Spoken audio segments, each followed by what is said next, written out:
প্রধানমন্ত্রী তারেক রহমানের সামনে বিশাল মেহগনির টেবিলটিতে একটি মাত্র ফাইল রাখা। ফাইলের উপর লেখা প্রশাসনিক পুনর্বিন্যাস শিবগঞ্জ ও মোকামতলা, বগুড়া।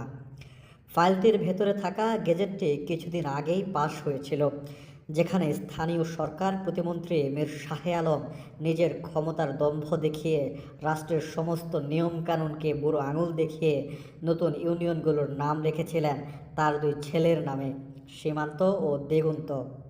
শুধু তাই নয়, নিজের পৈতৃক বংশের নামেও একটি ইউনিয়নের নাম রেখেছিলেন মীরবাড়ি। প্রধানমন্ত্রী ফাইলটির পাতা উল্টালেন। তার চোখে মুখে কোনো রাগ নেই, কোনো উত্তেজনা নেই, আছে শুধু এক হিমশীতল ইস্পাত কঠিন কাঠিন্য। তিনি খুব ভালো করেই জানেন, মীর শাহে আলম শুধু তার মন্ত্রিসভার একজন সদস্য নন, তিনি এক সময়ে তার অত্যন্ত ঘনিষ্ঠ বন্ধু।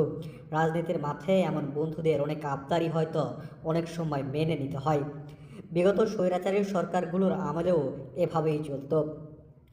বন্ধুদের খুশি করতে গিয়ে রাষ্ট্রের 12টা বাজিয়ে দেওয়া হতো। কিন্তু আজ রাতের গল্পটা অন্যরকম। প্রধানমন্ত্রী তারেক রহমান তার হাতের লাল কালির কলমটি তুললেন। তিনি মুহূর্তের জন্যও দ্বিধা করলেন না। বন্ধুত্বের কোনো খাতির, কোনো পুরনো স্মৃতির আবেগ তার হাতকে আটকাতে পারল না। তিনি ফাইলের ওই সীমান্ত ও দিগন্ত নামের উপর শক্ত লাল কালির একটি ক্রস চিহ্ন এঁকে দিলেন। তার নির্দেশে মুহূর্তের মধ্যেই বাতিল হয়ে গেল মীর শাহে আলমের সেই অহংকারী গ্যাজেট।